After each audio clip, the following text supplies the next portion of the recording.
Hoy en nuestro espacio Libros que dejan huella hablamos con Javier Fernández Aguado, presidente de Myth Value y director de la Cátedra de Management de Fundación Bancaria La Caixa, además de autor de numerosos libros. Nos habla hoy de su último ejemplar, El encuentro de cuatro imperios, donde nos ofrece una versión basada en hechos de los estilos de gobierno de las tres culturas prehispánicas y de la propia España en el continente americano. Yo la primera vez que viajé a América fue en el año 91, hace ahora 31 años, y desde aquel primer viaje quedé fascinado por las culturas prehispánicas. He recorrido la práctica totalidad de países donde estas culturas se desarrollaron y en cada viaje, que han sido muchos, he visitado lugares arqueológicos, he recogido documentación, he hablado con expertos en la materia. Por tanto, cuando hace 2 años y medio me lancé a escribir este libro, tenía una extensa bibliografía y un gran conocimiento de todos los lugares donde se suceden los hechos que narro, explico, analizo en esta obra.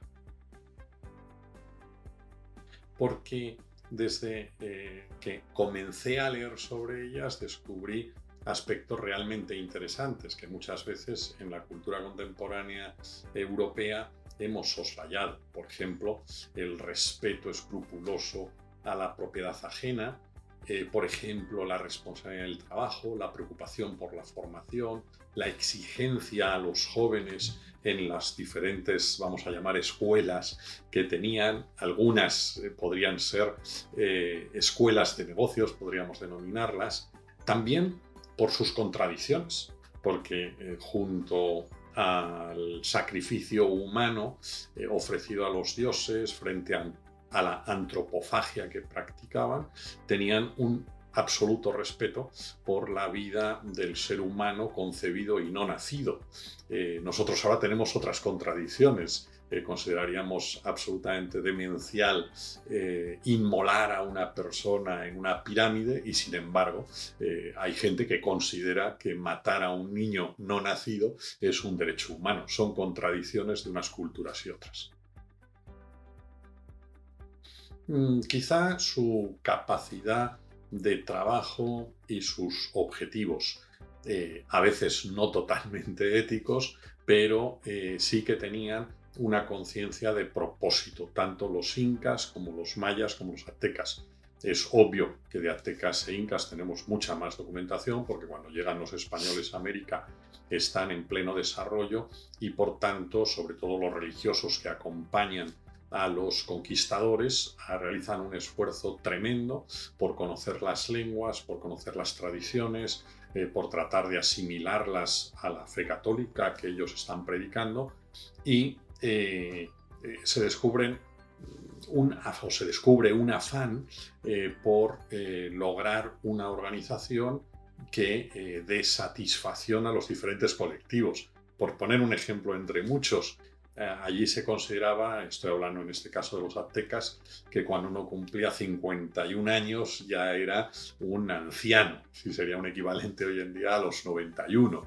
Y en ese momento al anciano se le protegía, es decir, tenía un escudo social muy semejante al que hoy han desarrollado las civilizaciones que llamamos civilizadas. Ellos habían desarrollado, gracias a la ley natural que procuraban descubrir, aunque no siempre vivieran, lo mismo que hoy, gracias a la escuela de Salamanca, Francisco Vitoria, pues se ha extendido por todo el mundo de una manera ya conceptualizada y sistematizada.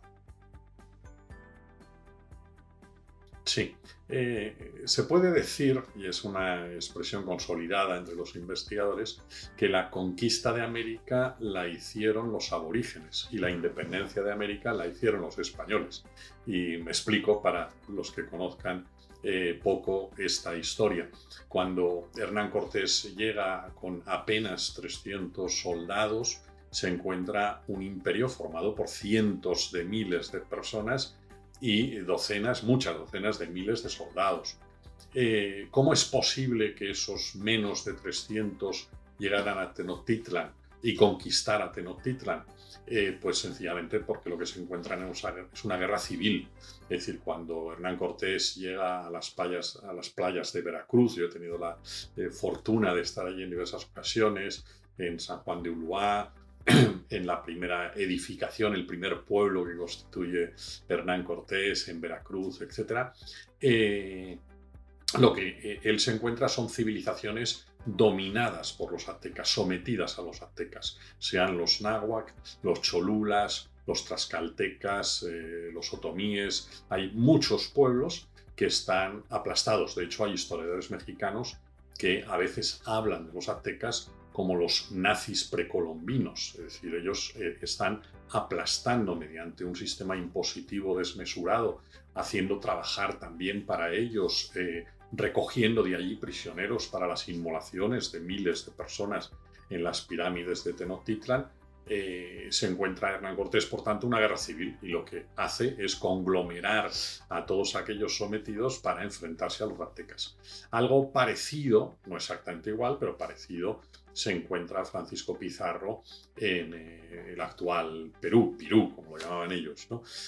¿Por qué? Porque los incas también eran claramente impositivos, eran guerreros.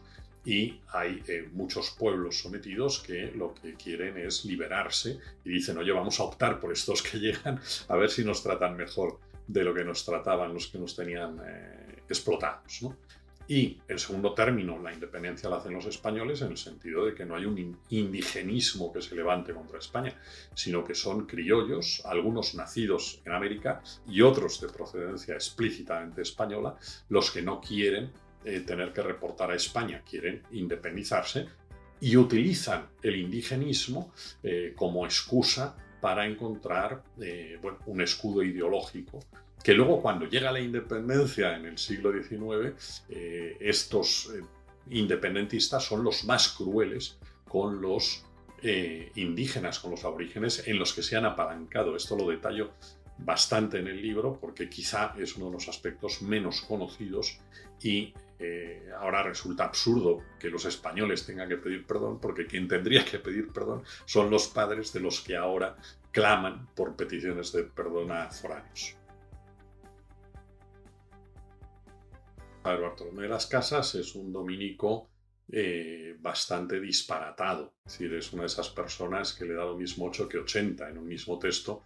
Puede hablar de que los españoles han matado 80.000, 800.000, es decir, es una persona de nulo rigor en aquello que escribe.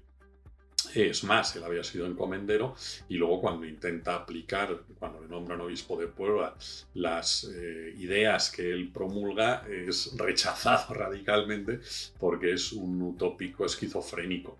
Y esto lo dicen franciscanos contemporáneos e incluso algún dominico de su propia orden escribe al rey de España y dice, oiga, deje de hacer caso a este señor, que ¿qué es lo que sucede? Que confluyen dos aspectos. Uno, los anglosajones, galos, belgas, que realizan colonizaciones muchísimo más crueles, desproporcionadamente más atroces que la española, se apalancan en la leyenda negra y básicamente en los textos de Bartolomé de las Casas y de Antonio Pérez, el secretario traidor de Felipe II, para tratar de esquivar las críticas a lo que ellos están haciendo, lanzándole la porquería a España. Y esto lo hacen por dos motivos. Por un motivo de defensa, digamos, conceptual y también por un odio, en muchos casos, a la religión católica, porque entienden que catolicismo y España son prácticamente lo mismo. A este factor se une otro, que es el afán de autoflagelación de muchos españoles. ¿Qué es lo que hacen los españoles? Evidentemente aquello no fue un picnic, fue una conquista, como pudo ser la de Julio César o la de Alejandro Magno, pero con un escrutinio ético. Es muy interesante leer lo que los reyes están pidiendo que se haga, lo que los virreyes están defendiendo. Evidentemente hubo españoles crueles, eso es indudable, criminales, eso es indudable, pero se toman todas las medidas legales y éticas para controlar a aquellos personajes, empezando, por ejemplo, con el juicio de residencia que juzga a todos los dirigentes antes de que vuelvan a España sobre el comportamiento que han tenido. Nada ni parecido hubo en los demás países colonizadores. Resulta muy interesante. España trabaja y hace trabajar, y los británicos lo que hacen es levantar armadas de piratas para robar el trabajo ajeno. Y en vez de reconocerlo, la reina de Inglaterra los nombra Sir y los nombra Lord. Es decir, esto es una contradicción, es una abominación ignorada por muchos, porque, repito y termino esta cuestión, es cierto que hubo españoles que se comportaron de forma lamentable, pero hubo una inmensa mayoría que con las leyes emanadas desde España trataron de respetar. Por dar un dato, a los muy pocos años de haber llegado los españoles hay escuelas para indígenas, hay hospitales, hay residencias y hay universidades. Nada ni parecido hicieron británicos, galos o germanos en sus conquistas. En el caso del Congo belga, cuando se independiza, hay 3 universitarios. No es que no haya una universidad, es que hay 3 universitarios. 2 de ellos, por cierto, fueron asesinados en los primeros días de la independencia. Por tanto, no tenemos que avergonzarnos de nuestra historia, tenemos que conocerla, hay que matizar cosas que realmente se hicieron mal, pero hay muchísimas cosas que son de alabanza e incomparablemente mejores a las que realizaron otros países colonizadores en la misma época y posteriores.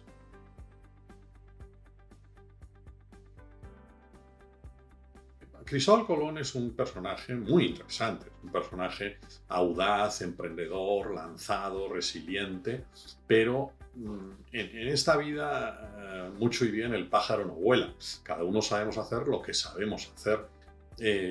Cristóbal Colón no es un gobernante, es un aventurero y además es un mal directivo endogámico, nepotista, porque lo que hace es nombrar a sus hijos que son francamente torpes y su estilo de gobierno se deja arrastrar continuamente por ataques de ira y en otros de afabilidad. Cuando se estudia en profundidad lo que hizo Cristóbal Colón, se entiende perfectamente que fuera enviado a España con grilletes y también se entiende que los reyes españoles le perdonaran en función de todo lo que había realizado. Pero Cristóbal Colón comete el error de no saber retirarse a tiempo. Error que cometen muchos directivos. Hoy podríamos hablar de un tal Trump que acaba de presentarse a las elecciones, cuando uno le diría, oye, mira chico, estás para sopa y buen vino, ¿no? Bueno, pues esto es lo que le sucede a Cristóbal Colón y lo que le sucede también a Hernán Cortés, entre otros muchos. Evidentemente, sea el nepotismo en sentido estricto, el término nepotismo surge de una palabra italiana, nipote, que es sobrino también, a veces se utiliza para nieto.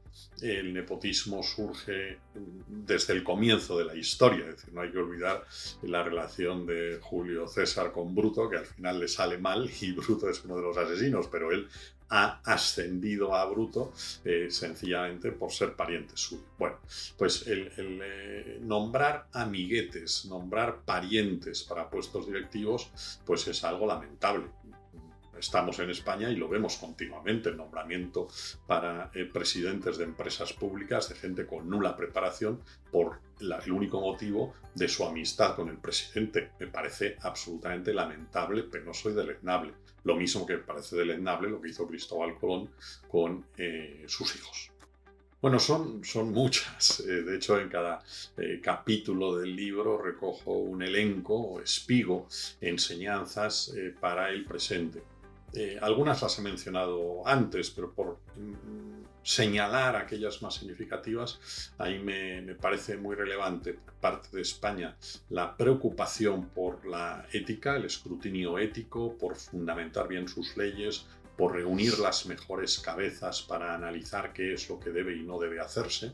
Por parte del Imperio Azteca me parece muy reseñable su diseño de un ascenso social posible en función de los méritos, no solo del nacimiento, porque el Imperio Azteca permite que se cambie de nivel escolar, que se ascienda a nuevos peldaños en función de la valía. En el caso de los incas me impresiona mucho su capacidad de diseñar elementos de comunicación, en concreto el quipu, donde no solo hay un libro de contabilidad, sino también una capacidad de enviar mensajes y también las infraestructuras, que son impresionantes, los miles de kilómetros de caminos reales que construyeron los incas. En el caso de los mayas tenemos menos datos, porque los mayas están prácticamente desaparecidos y asimilados cuando llegan los españoles, pero quedan lugares impresionantes como Tulum, Chichén Itzá o Tikal, donde podemos leer en piedra aquel impresionante imperio que acogió a miles de habitantes en sus fantásticas ciudades y que marcó un hito, sin ninguna duda, en países como la actual Guatemala, porque fueron entregados a dejar en piedra un legado cultural para las siguientes generaciones. Pues vamos a ver, los españoles creo que hicieron con matices, como he dicho, hicieron una gran conquista. Se preocuparon por la preparación de las personas que encontraron. Y de hecho, el tema de los matrimonios mixtos es un indicativo claro. Nada parecido sucedió con los británicos en el norte. En el norte hasta... Esto lo podemos ver en el cine, es decir, hasta comienzo de la década de los 70, las películas que se graban en Hollywood es el indio malo al que hay que destrozar, hundir. Nada parecido se dio en América.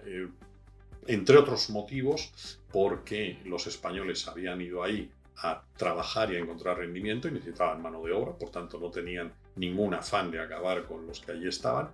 En segundo lugar, porque ellos lo que querían era predicar su fe y por tanto no iban a matar a aquellos cuyas almas querían educar. Repito, se cometieron errores profundos, pero yo creo que con mucho sentido común hay ahora académicos de muchos de esos países, y yo he tratado con unos cuantos de México, de Perú, de Ecuador, que están revisando esa falsa historia, esa leyenda negra que se ha escrito durante tanto tiempo y que desafortunadamente se sigue enseñando en los colegios hoy en día.